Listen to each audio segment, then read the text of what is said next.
He's getting older. Champagne room. Oh, hit the full button. But not wiser. Pay that man his money. This is The Lefty Show.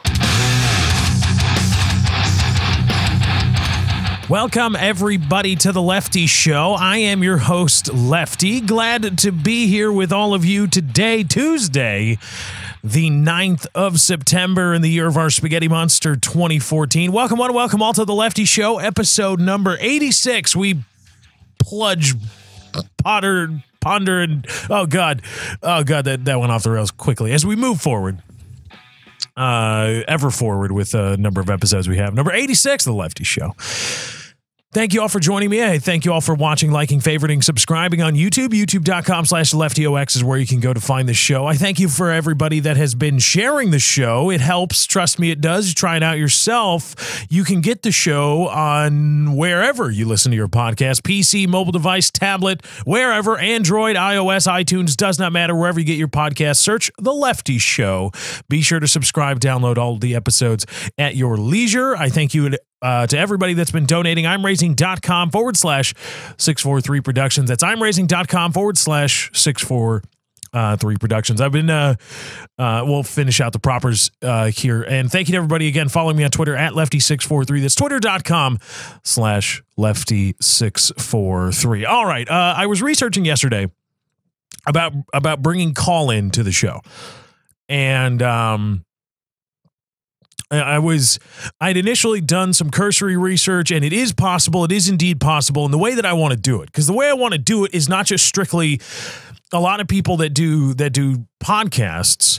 They just set up a Google phone number or a Google voice number, whatever that is. I have no idea what the hell that is. And they give that out and they pipe that into their podcast so that they can have people call them.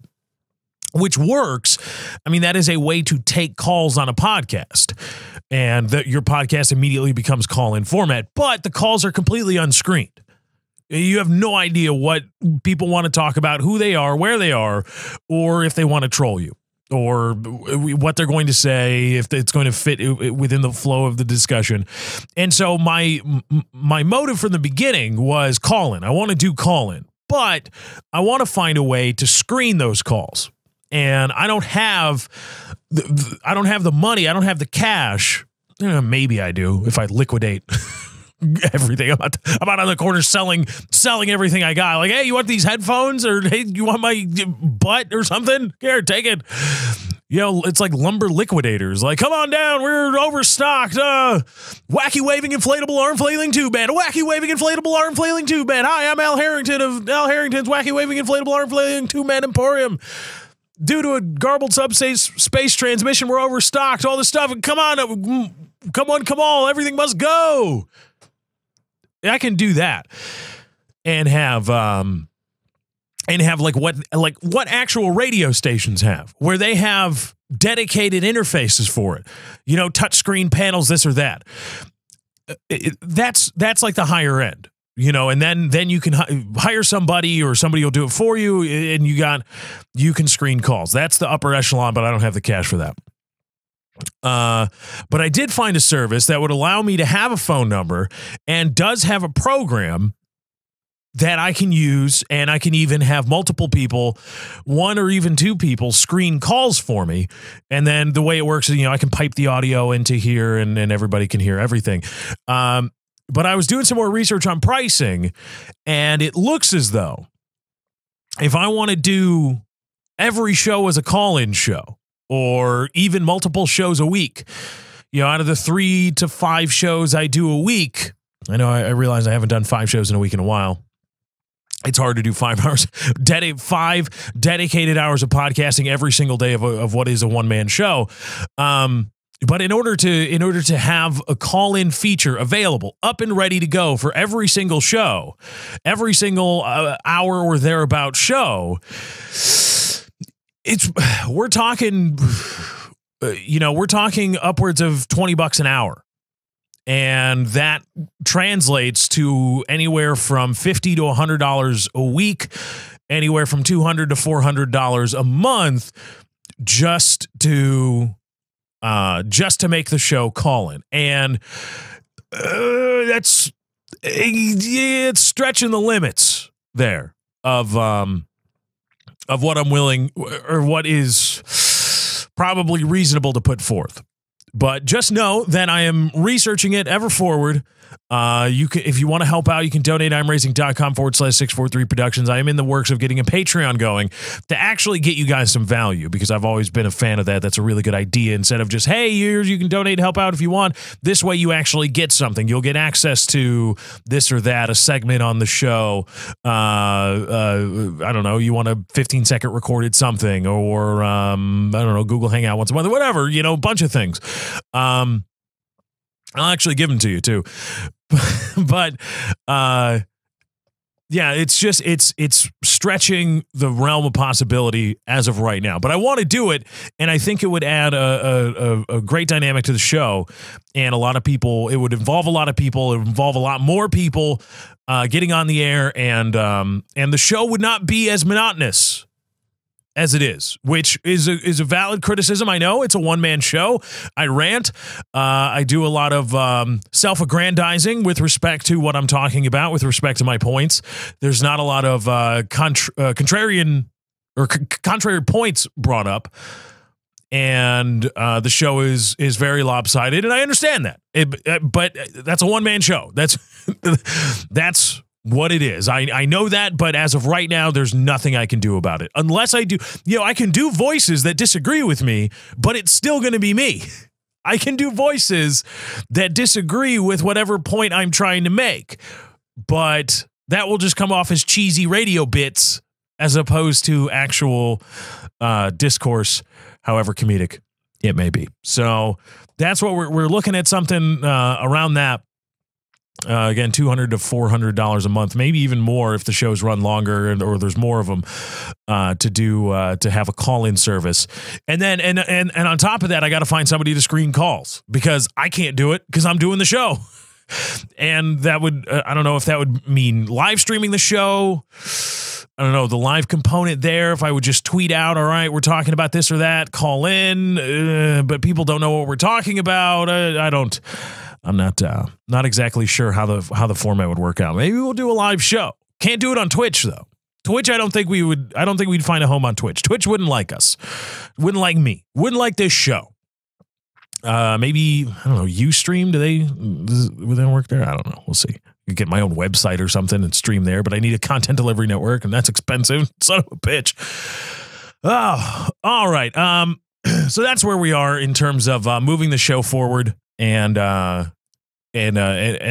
things I'm looking to add to the show to spice it up a bit, and guests and all that kind of stuff. So also I'm playing with some microphone settings as well as post-production compression. So some of you may have noticed that sound bites, sound clips are going to sound a little weird when they're playing in the background. That's because I'm doing the compression in post, which means everything gets compressed, not just my voice, not just the mic feed. It's everything, the music, the sound bites, whatever. If I play a video in the background that you guys listen along to. So that's going to be compressed in post to cut down on file size and make my voice a little less volatile, so that I can raise the volume of my voice, but it doesn't really get that much louder in your headphones as it would non-compressed or uncompressed.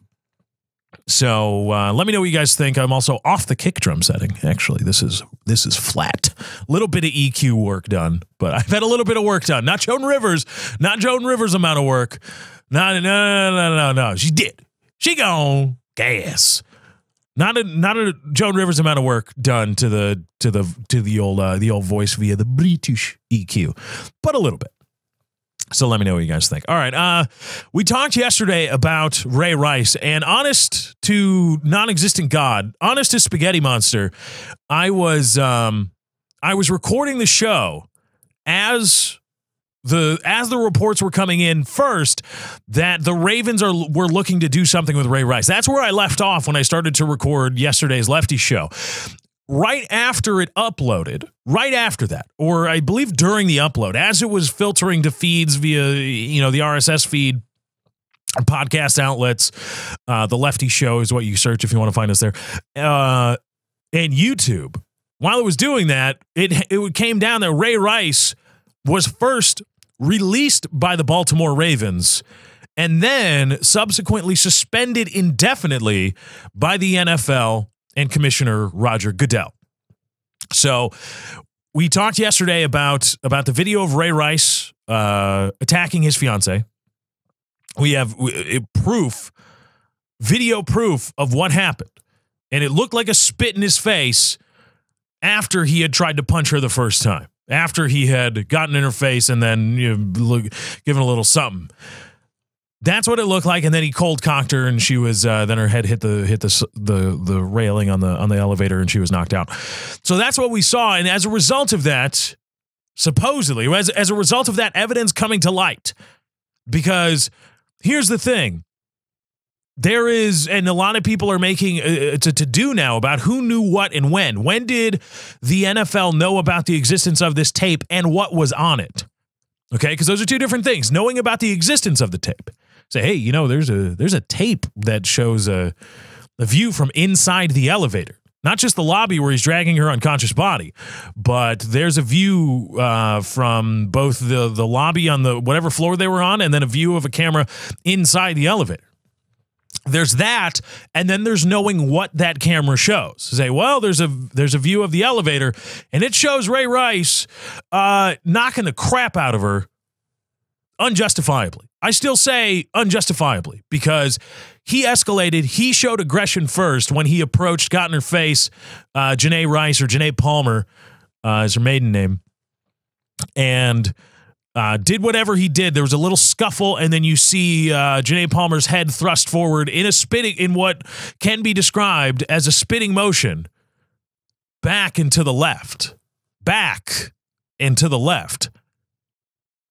There's that, and then comes the big left hook. There's a little something from Rice, then Janae Palmer spits. Let's assume it's a spit. I don't even know that it was a spit, but let's assume it just for the sake of argument. And then comes Ray Rice's left hand, the second left hand. That's still unjustifiable to me. And there's knowing that was what it shows. So the NFL had to know that this tape existed. The NFL's not dumb. The NFL's been investigating crap like this. Players have been getting into trouble in hotels and casinos for years, decades. They know there's cameras everywhere. They know that, probably there's videotape of him, whatever happened inside that elevator, there probably is tape. And now the question becomes, was it made available to the NFL? Did the NFL see it? Did any NFL representatives see it? Maybe it didn't land on the desk of Roger Goodell. Maybe it didn't land on the desk of Ravens brass. Maybe it didn't land on their desks necessarily. Maybe they didn't get a jump drive with the file on it. But there's no doubt, say reports, that team executives, NFL representatives did see it. They saw it and reported back up the line saying, hey, this tape exists. I've seen it, and it's not good. Because there was a quote reported months ago when this story originally broke. When the video first leaked of Ray Rice dragging Janae Palmer's unconscious body throughout the hotel lobby. When this first broke, there was a report by an NFL a locked-in NFL reporter that said an NFL representative said that there is a tape that shows more and it's not good. Now, everybody assumed that not good meant exculpatory. That not good meant it was not good for the narrative that, oh my God, Ray Rice is such an evil bastard that how dare he put his hands on a woman. Everybody assumed that not good meant that, oh, well, Janae Palmer did some crap and Ray was just defending himself. And to wit, Ray Rice's attorney, Diamonstein, one up in Goldstein. Diamonstein said that on the radio. said, oh yeah, what if, hypothetical, let's say that this exists. That's what everybody assumed. But not good could mean not good for Ray Rice in the NFL.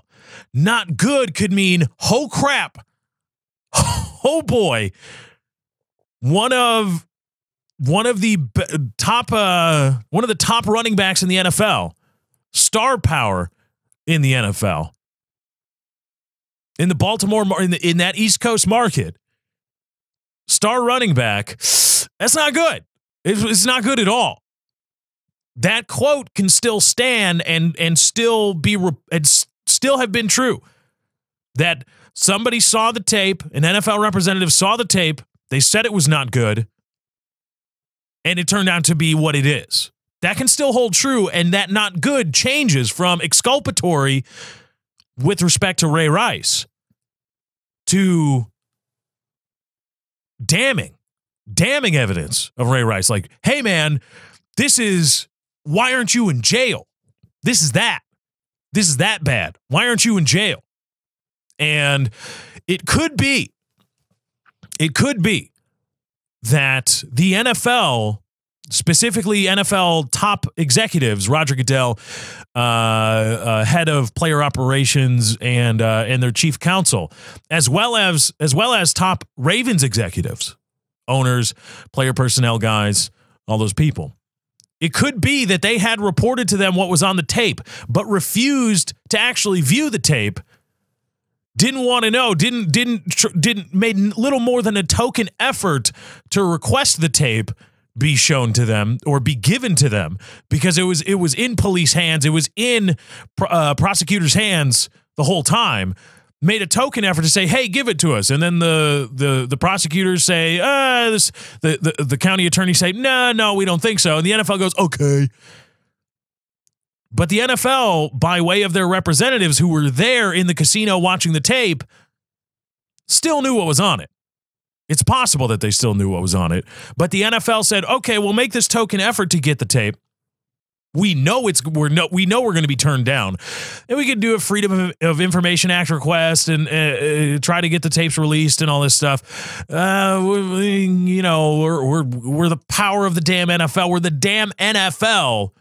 We could get the tape if we wanted to. If Roger Goodell wanted that tape on his desk tomorrow morning so that he could watch it with his morning coffee, we could make it happen because we're the NFL. But they decided no, because if this tape ever surfaces, you've got plausible deniability. You can say, well, we didn't know. We never had it. See, look, we made this attempt to get the tape, which is a matter of public record. We filed to try to get the tape, get a copy of it. And in response to the filing, also a matter of public record, the county in New Jersey said, no, we didn't have it. We didn't know. We just thought it was this. And Ray Rice had been indicted, but then put into this diversionary program as part of a plea deal with the prosecutor. The prosecutor. Okay? Everybody, the judge, Keith Olbermann, talking about, wow, the judge needs to resign. The judge needs to be investigated to see their incompetence. Because when when people get so outraged to start talking about judges and judgeship, and what should and should not be done to judges as a result of plea bargains, which were made by the prosecutor, as I understand it. I could be wrong, but I don't believe the judge has any say in that. Hey, judge, we've settled this because this is what we, the state, are going to do, and the defense has said this is what it is. Okay, bam, bam, here you go. Wham, bam, thank you, ma'am. The judge, as I understand, has little power to say, nuh-uh.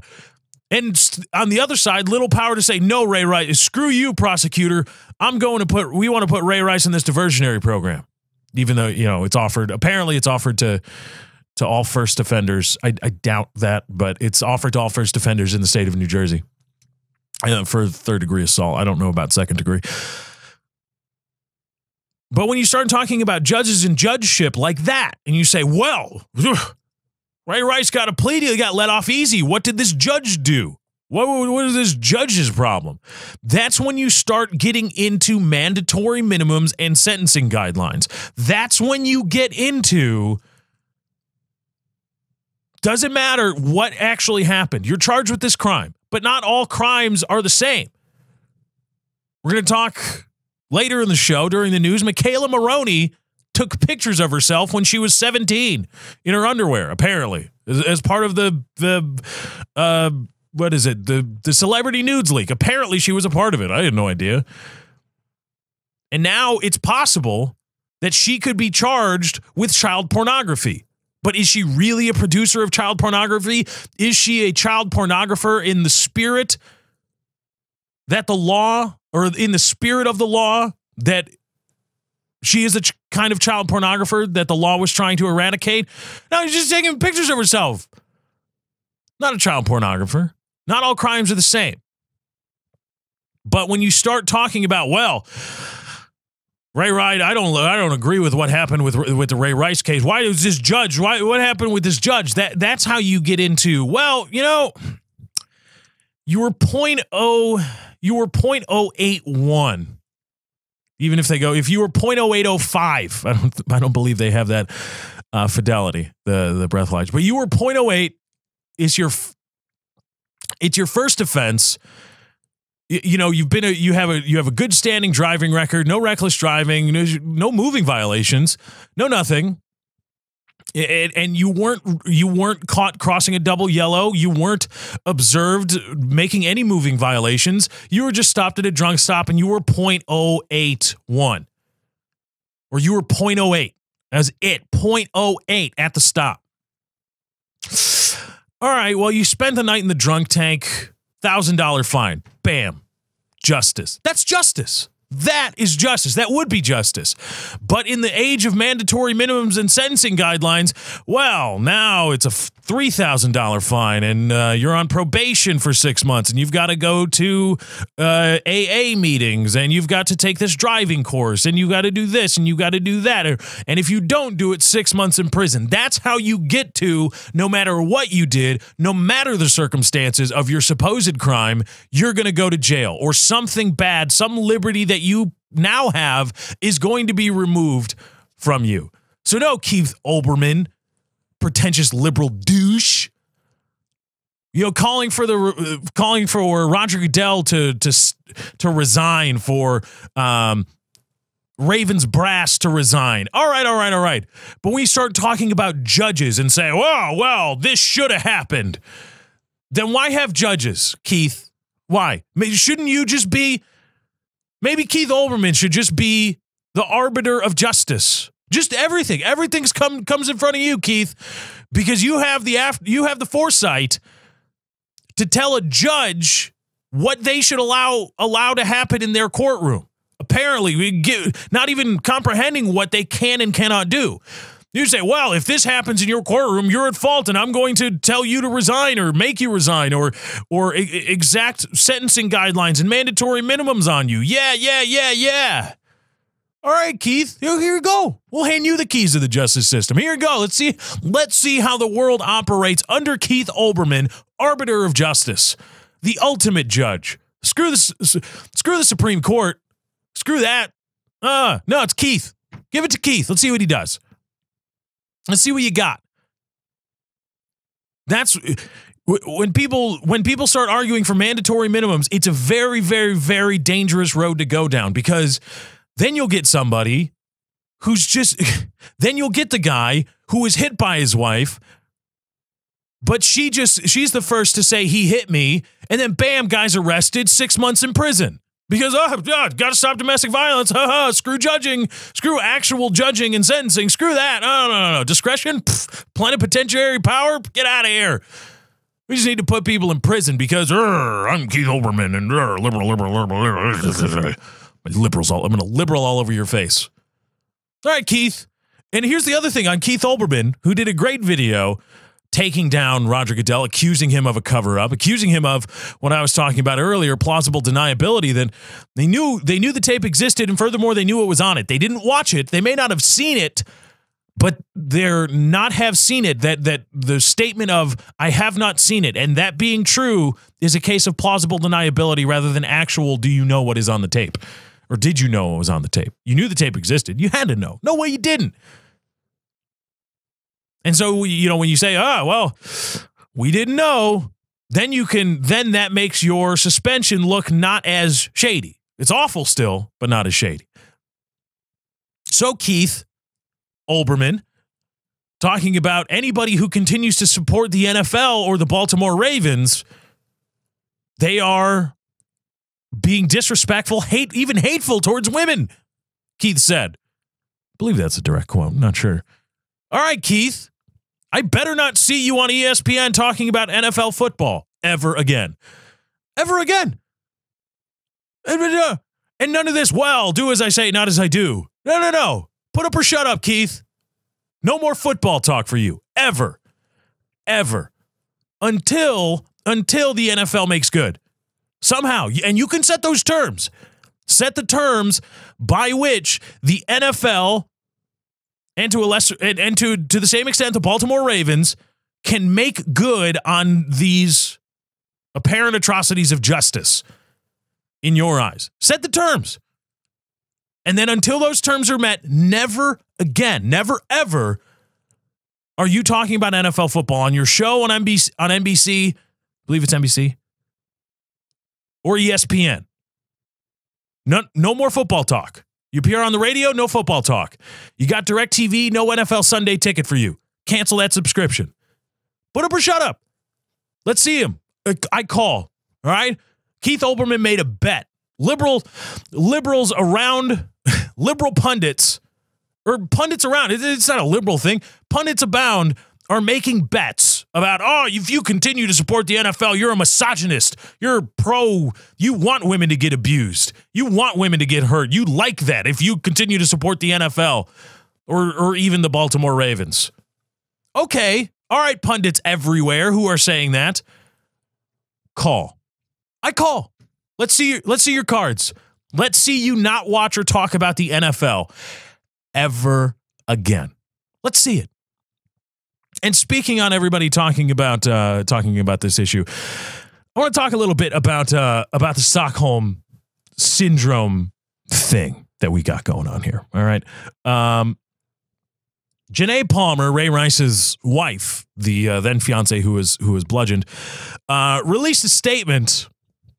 I'll see if I can find it here. I'll read it to you in toto because it's not that long.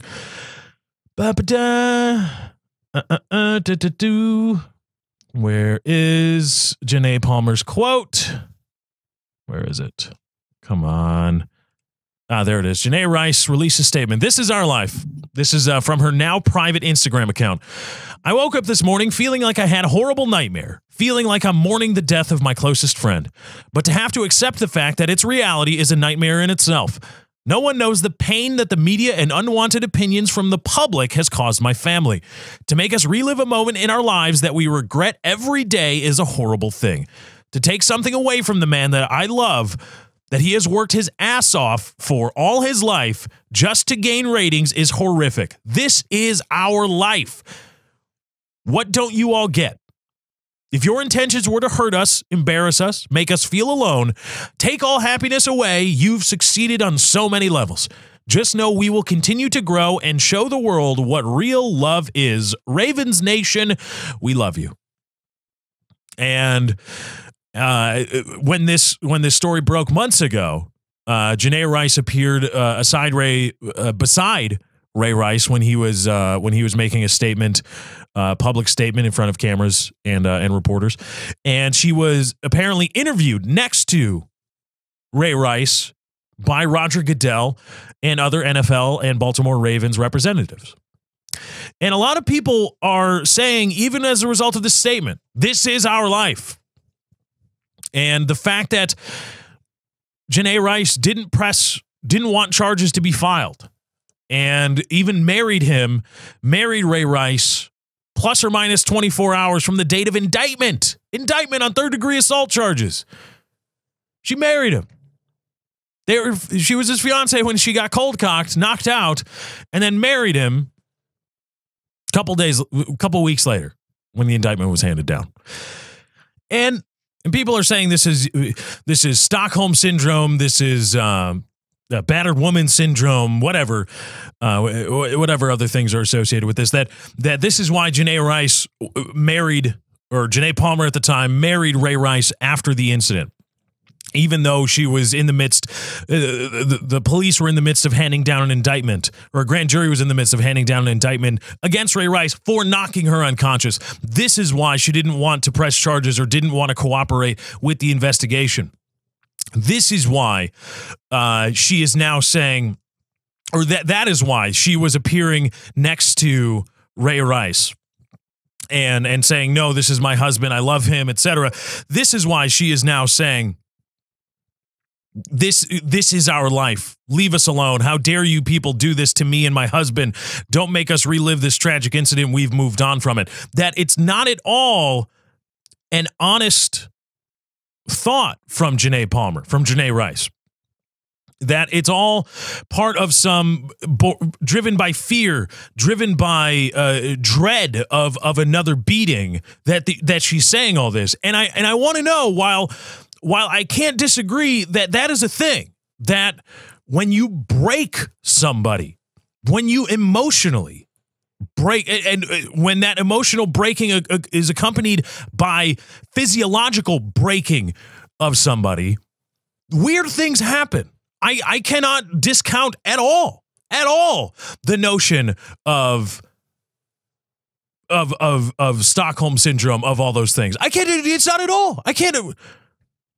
No, because our brains are really complicated things, and when you start introducing stresses to our psyche, physical pain, violence, the threat of violence, we do crazy things, and we do things that run contrary to what you would normally do. We are taught from the very beginning, as young humans, stand up for yourself, this and that. And bullying now is a huge thing. Stand up to bullying. Stand up for yourself. But time and time again, we just no, I can't take it. I can't take it. I'm just gonna. I must have done something wrong, which is why he or she hit me.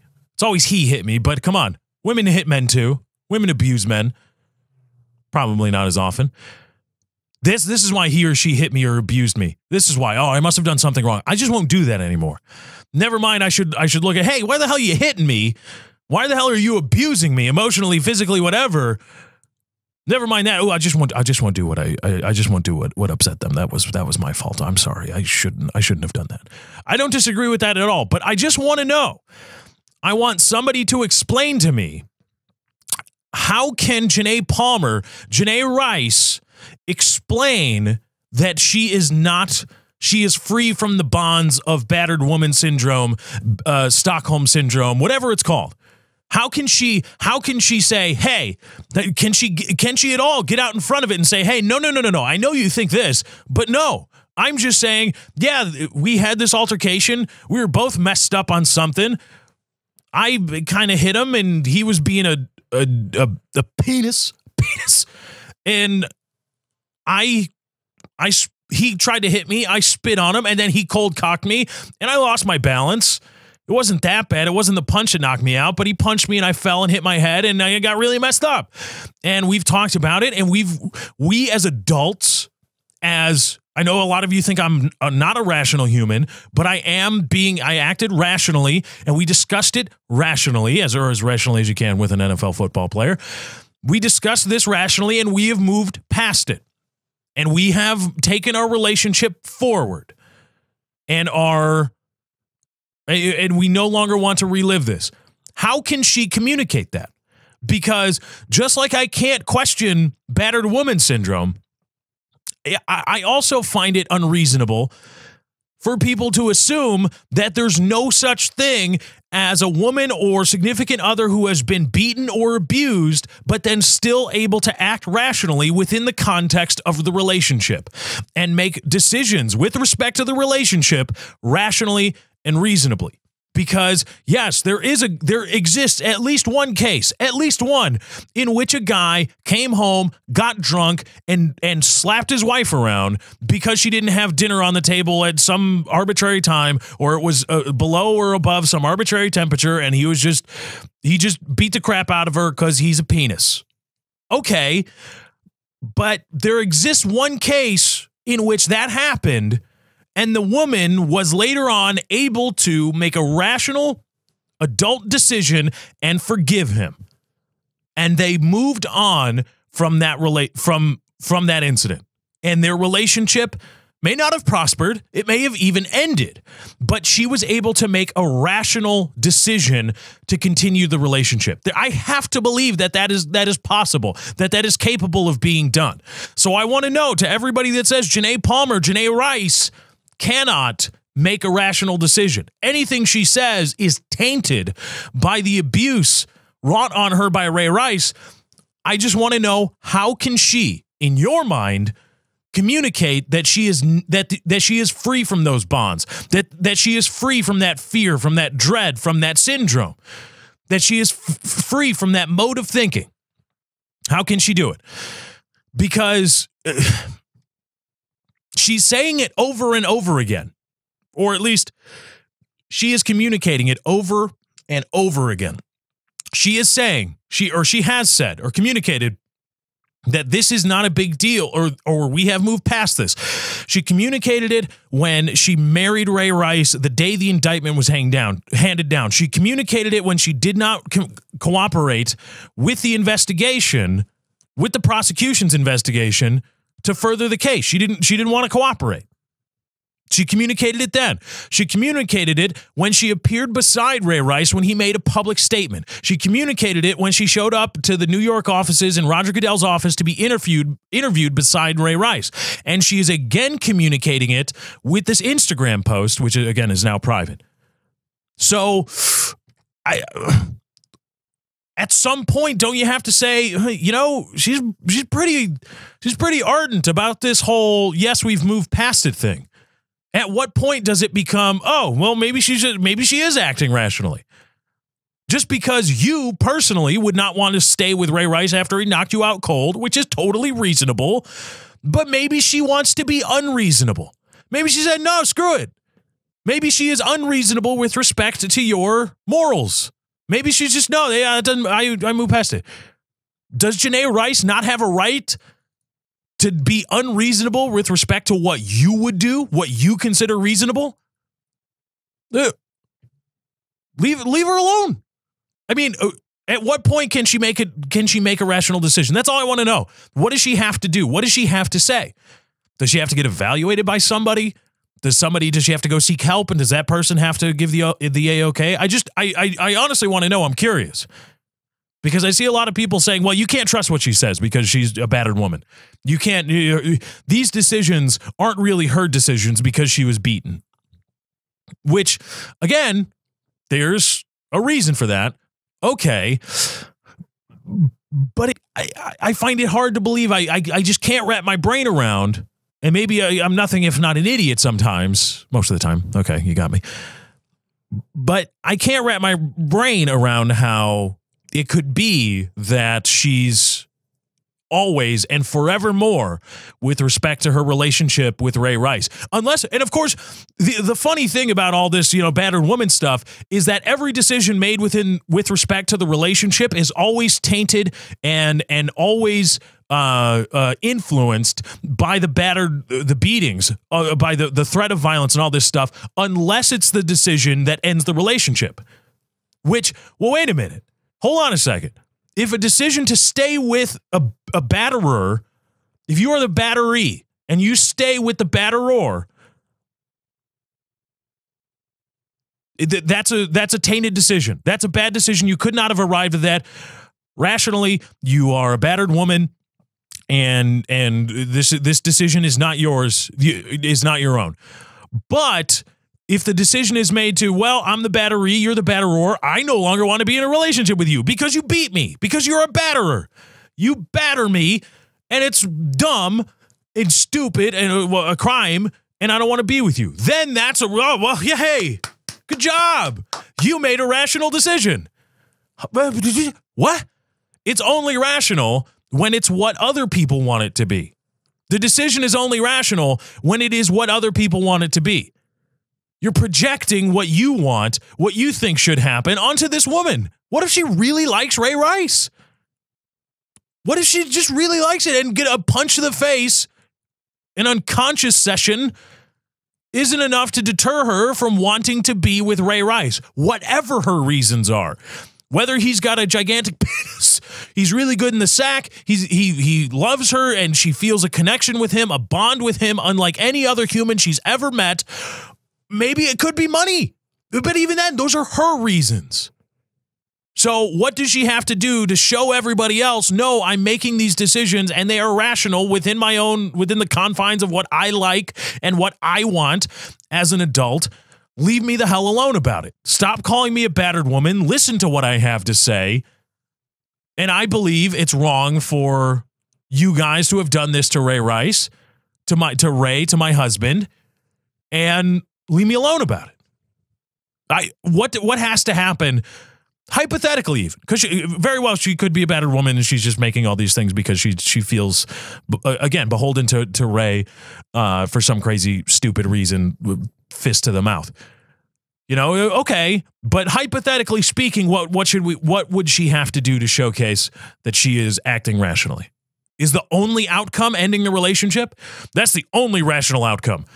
Wow, you should be next to Keith Olbermann then. If you've got it down pat, if you have human relationships and interactions down pat to the point where you can say without equivocation, the only rational thought, the only rational action here, the only rational act here in this human relationship of which I am not a part, but I can opine and divine what should happen.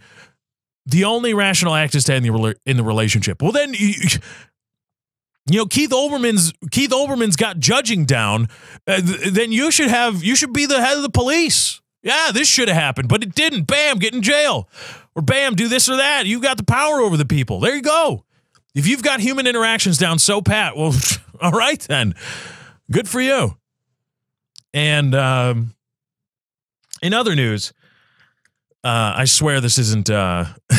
I swear this isn't turning into a sports show. But the Penn State, the NCAA, has this was handed down yesterday, and something near and dear to my heart as somebody who talks a lot of sports, and I always have a soft place in my heart for sports radio, especially a gig in sports radio. If you've got a 50,000 watt blowtorch and you need on air talent, hit me up. But the NCAA. Unilaterally on Monday released the sanctions on Penn State. They are no longer prohibited from participating in postseason activities in the football bowl series, although it's still called that, but it's now the championship series, just like what was Division 1A or 1AA. But Division 1A championship series in the playoffs, they can now participate in the playoffs, and starting next season, they will have their full complement of what I believe the number is 85 scholarships they'll have. So they have, as a result of the football program not facilitating the serial rape of children again, the NCAA has said, good, here you go. Here it is. No more sanctions for you. Good job. Enjoy. Have fun. Go forth and be football-y. And my problem with that is this. Not that, Penn State, they need to be punished and punished and punished and punished. Oh, get them. It's that, first of all, it's to the point, the original reason, because a lot of people don't understand this, the original reason that Penn State needed to be punished was because those cretinous people in Happy Valley needed to be shown.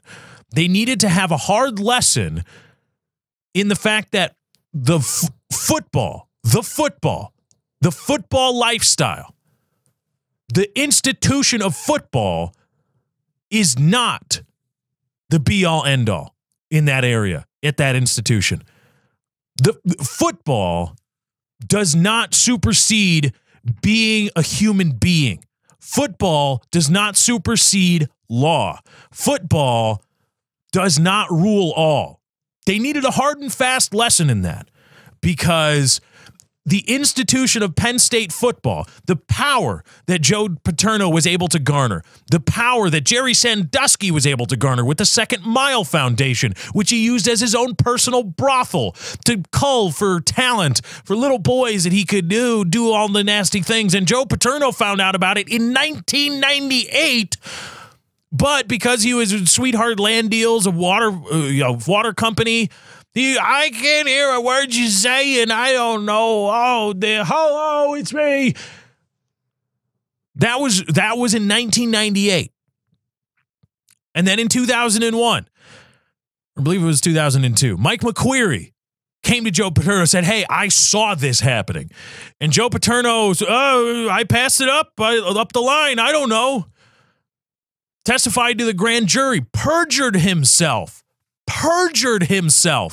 in 2011 in front of a grand jury when he stated without equivocation that he did not know of the 1998 investigation, despite internal emails showing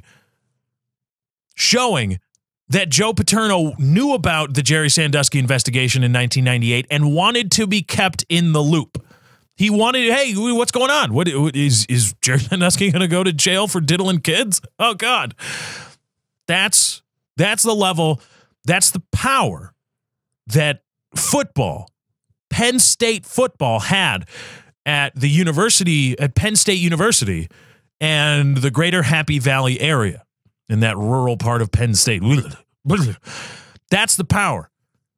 It's the kind of power that when Joe Paterno is shown to have known about the kid diddling, but then at best just gone, I don't know. I can't hear a word you're saying.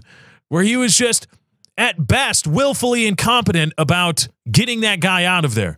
And just, we'll just shuffle him around. We'll go to Altoona. There, go start a football program there. Yeah. Go away. Still Second Mile, though. I like that. Keep that going. We'll keep you around. Please don't bring kids to football games anymore, but you'll still have an office. You'll still have keys and workout privileges to the athletic facilities, all that stuff. That's the power that he had. And everybody at Penn State, when Joe Paterno was shown this, I can't believe it. Joe Paterno, the Joe bots come out. Joe Paterno, I love him. Due process. You got Franco Harris running around with a cardboard cutout of Joe Paterno. What the hell? Listen, when your allegiance to a dead man is such that you are walking around with a cardboard cutout of that dead man, what else do you need to know about how crazy and how powerful the institution of football at Penn State came to be? That's why the punishments needed to be handed down. It wasn't about trying to make the victims of Jerry Sandusky's rape whole. This wasn't, forgetting that we won these meaningless games of American football from 1998 to 2010 or whatever the window was. That will somehow forgive the rape. No, it was about, hey, all you other people that allowed this to happen, all you other people that deified Joe Paterno, who facilitated child rape, and when you were shown that he facilitated child rape, violated due process. That's why the sanctions needed to be handed down. And the NCAA today said, never mind. They learned their lesson. Despite last week, the president of the university had to send out a letter to alumni and to boosters saying, hey, please don't be crazy Joe bots. please stop being crazy Joe Paterno truthers. Please stop being crazy people about Joe Paterno and all this crap. Please stop, because you're making us look like idiots here. Don't be idiots anymore. Stop with the truthing. Just accept it and go on about your business. Joe Paterno is dead. I can't hear a word you say, and that's because you're dead, Joe. I'm happy for it, you dead bitch. So, no, they didn't learn their lesson. We'll just forgive these sanctions. But nobody learned their lesson. The whole point that you handed down the sanctions, these unprecedented sanctions, was because people needed to be taught a lesson. The free report showed you that the institution of football was like a virus at Penn State University. That it got into everything, and it took over, took control. You know, student governance, football players involved in scandal and involved in allegations of crimes. Just, oh no, Joe will handle that. Joe Pa will take care of it. Oh, he'll donate us a library, though. He'll give us a library. That's okay. So that's one reason. The other reason that I think it's a problem that the NCAA relieved the sanctions on Penn State football specifically, is that it shows by the very nature of relieving, the very reason that the sanctions were relieved. The football program has not done blah, blah, blah, blah, blah, anything bad. Yeah, they haven't raped any more kids. Good. You get a reward for not raping children. It shows that football can undo football problems.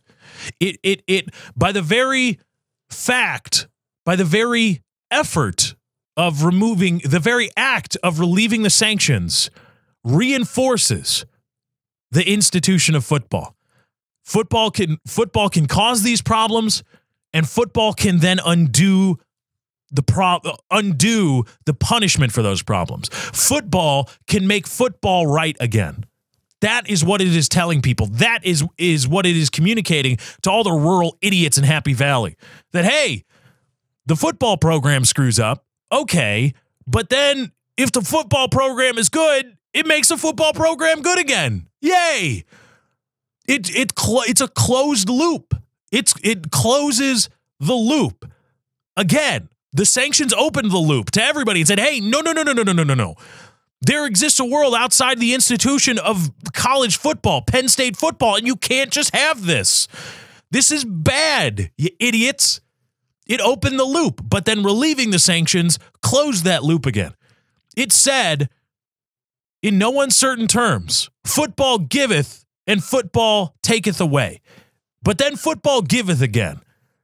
As long as you pledge your undying allegiance at the altar of the football. All right, let's do some news.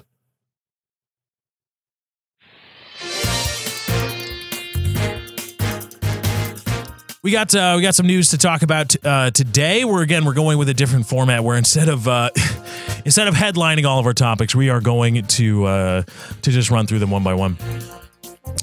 Speaking of pledging allegiance, this is from WashingtonTimes.com. Atheists have pressed for a boycott of Pledge of Allegiance to get Under God removed. The American Humanist Association kicked off a national campaign to press people to stop pledging allegiance to the U.S. flag until the phrase Under God is removed. The campaign includes YouTube video spots and bus stop ads in New York City and Washington, D.C. The group announced in a press release. The spots suggest viewers visit the website don'tsaythepledge.com. Which includes a history of the pledge and the clarification that Under God wasn't added until 1954. Quote, we want everyone to know that the current wording of the pledge discriminates against atheists and others who are good without a God, and we want them to stand up for fairness by sitting down until the pledge is restored to its original unifying form, said Royce Speckhard, executive director of the American Humanist Association. The campaign kicked off in response to a recent study of the Sadewitz Group that found 34% of Americans supported removing the phrase Under God after they learned it only came about in 1954. Through the daily pledge exercise, our public schools are defining patriotism by promoting God belief while stigmatizing atheist and humanist children, said David Neos, legal director of the American Humanist Association's Appigiani Humanist Legal Center. My God! This violates the principles of equal rights and non-discrimination, which is why we are currently challenging Under God in the pledge with a lawsuit in New Jersey. Here's the thing. Drawing a line at the Pledge of Allegiance at Under God is not going far enough for me. I want to draw a line at the Pledge of Allegiance. No more. Stop it. Get that crap out of here. No more Pledge of Allegiance. No more. It's brainwashing our children. Brainwashing. I pledge allegiance because I guarantee you, many of you listening to this show right now are probably old enough to be at a level of schooling or out of school. You are at a point in your life where you no longer have to say the pledge every Monday through Friday at whatever, 8 a.m., 8:20 a.m., 8:15, 8:10, whatever. You no longer have to say the pledge anymore, and you are probably many years removed from having to say the pledge every single morning. But you still know the words, don't you? A lot of European and outside the U.S. listeners won't know the Pledge of Allegiance. I pledge allegiance to the flag and you even know the cadence of the United States of America and to the republic for which it stands, one nation, under God, indivisible, with liberty and justice for all. That's our Pledge of Allegiance. And we do that every single day, starting in kindergarten. You show up, first day, but Pledge of Allegiance, you stand up. The children don't even know what they're doing. When did you learn? Think about this. When did you learn what the term pledge meant? When did you learn? When is your first recollection of knowing or understanding the term pledge? When was that first done for you? For me, I don't even know. Probably, I don't know. 5th grade, maybe? 6th? Probably. Pledge. It's a short word, but it's not the easiest word in the English language. You don't see a lot of 8-year-olds running around saying pledge. I pledge this. I mean, they say it, but they don't know what it means. When's the first recollection you have of understanding what allegiance is? I pledge allegiance to the flag of the United States of America. Every single day, K through 8, all day, every day. Not all day, but for how long it takes, 45 seconds, a minute. Screw the under God crap. I want that brainwashing out of here because I pledge allegiance. What is allegiance? Do you question people with whom you align yourself? With whom you have pledged or to whom you have pledged allegiance? Do you question those people? Are you more or less likely to go, you know what? That's pretty crappy guy to whom I have pledged allegiance. Probably less likely. If you've been brainwashed every single day, I pledge allegiance to the flag of the United States of America and to the republic for get all of it out of here. None of this under God crap, which is just atheist showboating. Come on, the hell out of here. This under God. Oh, man. Oh, yeah, we got to get under God out of here because it discriminates. I want to be a patriot, but I can't have God in my pledging allegiance of patriotism. Well, maybe what if you just don't say it? What, you get in trouble if you don't say, I pledge allegiance to the flag of the United States of America and to the republic for which it stands, one nation, indivisible, with liberty and justice for all. Bam! There you go. Do you get in trouble? Are the Pledge of Allegiance Gestapo going to come get you? Take you outside to send you to a camp? No. They're just don't say it. This is just grandstanding by, oh, wow, we got to talk about atheist stuff. Oh, no God. This is a very highbrow form of the atheists that say, when somebody says, God bless you, or when somebody comes to you and says, oh, well, how do I say, God bless? They go, what God are you talking about? Not my God. Just accept somebody trying to be nice to you, you jackasses. This is no more than that. It's just grandstanding. Oh, well, get under God out of there. How about you just try not saying it first? I'm an atheist too. I kick off the show, every show, in the year of our spaghetti monster, 2014. Play on the year of our Lord, blah, blah, blah. But, I celebrate Christmas. I'm an atheist. Oh, those are the same atheists. Oh, you celebrate Christmas? Oh, not my Christ. Ha, ha, ha, ha. Well, no, because I'm an adult. I'm a rational, skeptical human, and I can differentiate between celebrating Christmas, the religious holiday, and celebrating Christmas, the winter solstice. It's, the year's coming to an end. We hope for a better calendar year, and it's a good as time as any to say, this day we are going to come together and exchange gifts and, just take a lot of time for ourselves and try to make each other as happy as we can. And also, we're going to get drunk. It's time to get drunk. Woohoo! Yeah, time, baby. And that's what I see it as. I can remove God from things without getting my panties in a twist. But these atheists can't. What I want removed is the entire Pledge of Allegiance. No more. Stop brainwashing children. The history classes are enough. The history classes in America, where you learn about American history, you learn about World War II, and they kind of say, we put some people in some camps somewhere. We don't like to talk about that. We had concentration camps. It wasn't until I started taking advanced history courses where I realized, holy crap, we did the same stuff. We didn't gas them and kill them, but what the hell, man? Isn't the big thing about the Holocaust was that they singled out undesirables and the Jews, for not nice things? Doesn't matter. I mean, it's like a multiplier that a painful existence and death was a result of the singling out of undesirables. Again, certain undesirables and the Jews. But the big thing for me is, we shouldn't let a single consolidated government go around and start singling out groups of people based on any kind of gender, ethnicity, religious lines, because they're up to bad stuff if you're doing that. I don't like Scientologists. I don't like Westboro Baptist Church, but if the federal government said we have a special task force designed to go and start rounding up Westboro Baptist Church people because we can't have that, as much as I like to say just ban religion, that totally runs contrary to everything this country is founded on. Now, if we want to go to a communistic society and we just, the Politburo decides, hey, this is religion stuff, we can't have that. Get out of here. Banned universally. But imagine that happened. Whoa, bad. Bad. We did that. American history classes are enough. That's enough brainwashing. Washington was this great figure. So was Thomas Jefferson out there, hey, you're a slave? I own you, right? Yeah, well, get over here. Yeah, all right, I'm gonna go write down some stuff. Enough with the Pledge of Allegiance. Get that crap out of here. In relation to a news story we talked about in the last show, a suspect caught up on camera kicking Kroger employee to stay locked up. One of the mass of some 100 black teens in Memphis, Tennessee, who assaulted a group of people, 2 white guys and 2 black security guards, or 1 black security guard and 1 other black innocent person caught up. This is from WMCActionNews5.com. Wow, that's some bad domain branding right there.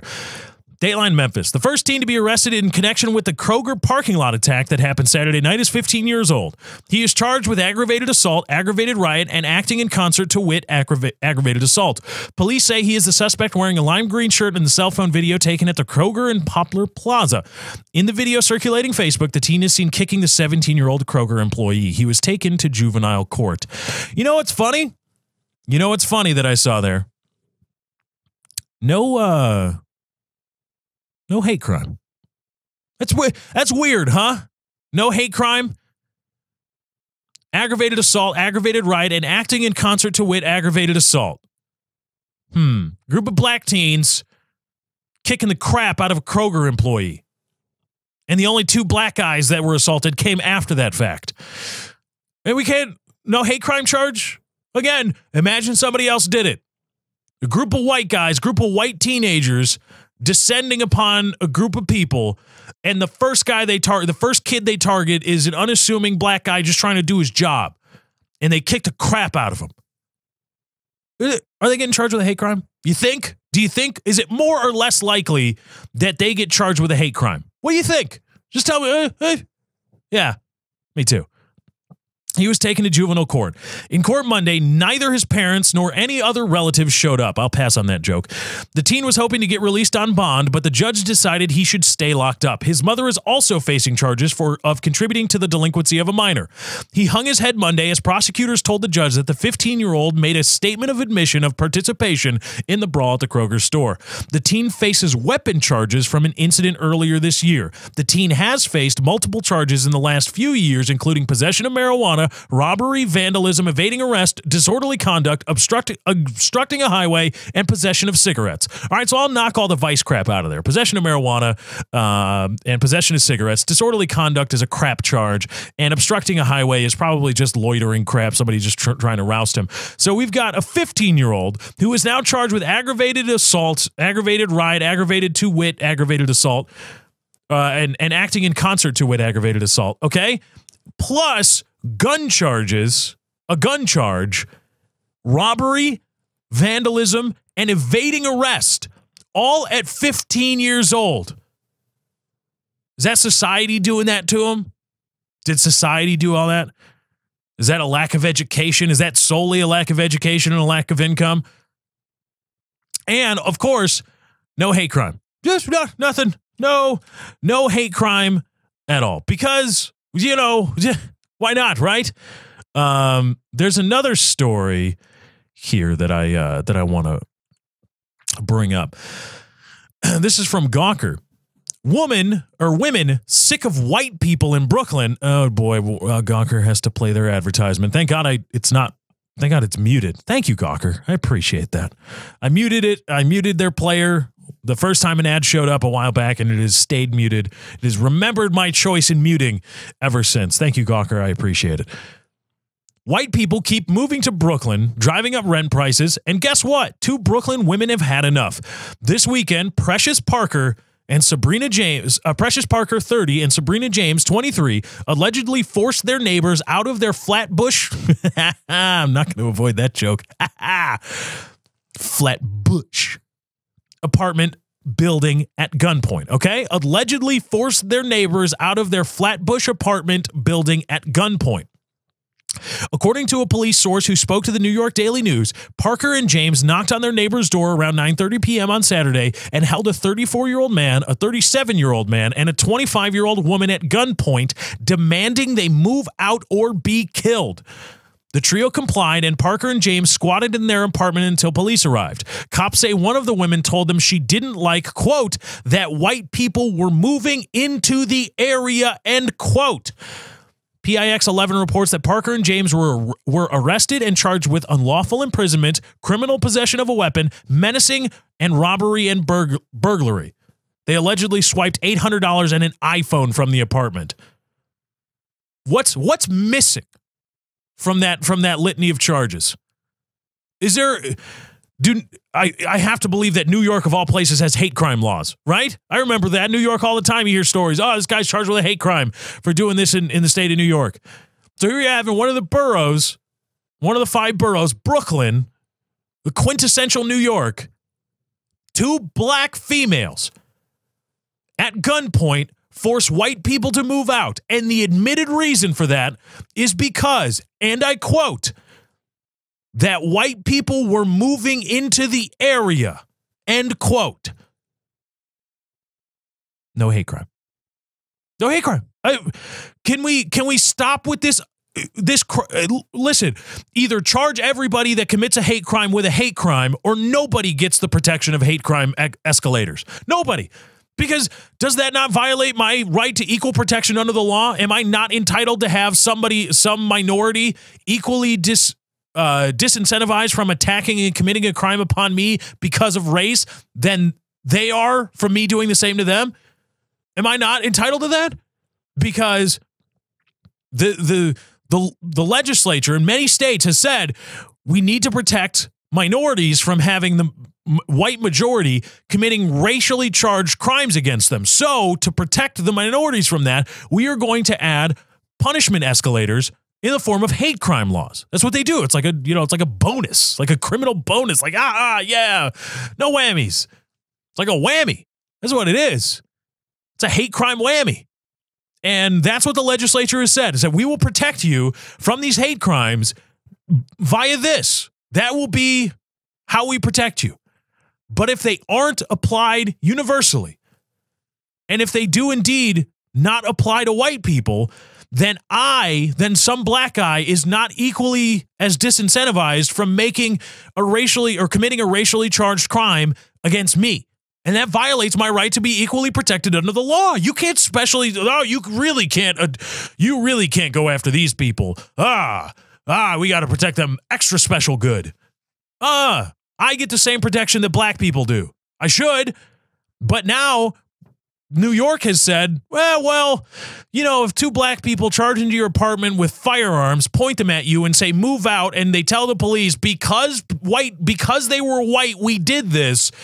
We don't really feel the need to charge them with a hate crime. I mean, unlawful imprisonment, criminal possession of a weapon, menacing, robbery, and burglary. No hate crime needed there because it's only black people doing it to whitey, to the man. That's our, okay, all right. I see, all right. Bunch of group of 100 black teenagers kick the crap out of it. The first guy they grab is white. The second guy they grab is white. And the first person arrested not charged with a hate crime. White guys do that? Whoa. And imagine, let's play the game. Play the game. And no, I'm not going to just assume the game is played. Let's play the game. Two white guys walk into Harlem. Whatever, right? They buy an apartment in Harlem and they're sick of all the black guys living in the same apartment building. So they get their hands on firearms, break it, they get into somebody's apartment, point the firearms at them, and say, get the hell out of here. Move out. And then they say, we're doing this because we don't like all the black people living in this area. That's the hate crime of the century. You get Reverend Al Sharpton, Jesse Jackson pleading for donations. They'd resurrect the corpse of Johnny Cochran to represent the victim, all the poor black victims of this awful hate crime. But white people, we don't need to. No, I'm done feeling white guilt. No, I am immune. I have been inoculated from white guilt. I no longer feel it because here it is. Here is why you should not feel white guilt anymore. No more. Bim sala bim. I hereby inoculate everybody from any feelings ever about white guilt. And it goes for slavery too. No, screw that. Get that crap out of here. It was 200 damn years ago. More than that. Get out of here. Were you a slave? I wasn't a slaveholder. Were you a slave? Is anybody you know a slave? No? Just shut up. But we got to protect hate crimes. All right, let's bring it up. Another great episode of The Lefty Show. I thank you all for joining. I had a great time putting on the show for you. I hope you had a great time listening. Thank you to everybody for watching, liking, favoriting, subscribing on YouTube. YouTube.com/LeftyOX is where you can go to find the show in its YouTube formation. Thank you to everybody that's been following me on Twitter. Head on over to @Lefty643. Stay up to date on all the latest and greatest Lefty Show news. Throw me stories there, too, if you want. That's Twitter.com/Lefty643. Thank you to everybody that's been sharing the show, helping the show grow. It works. Trust me. Try it out yourself. Share the show with friends, family, and coworkers. Help the show's viewer base grow. You can find us wherever you get your podcasts, on your PC, mobile device, tablet, wherever, Android, iOS, iTunes, doesn't matter. Wherever you go for podcasts, just search The Lefty Show. You'll be sure to find us. Be sure to subscribe. Download all the episodes at your leisure. Thank you to everybody that's been donating as well. imraising.com/643 Productions. Anyway, guys, that's my time. I got to get out of here. Thank you for joining. I hope you enjoyed. I'll catch you next time. I'm out. Bye.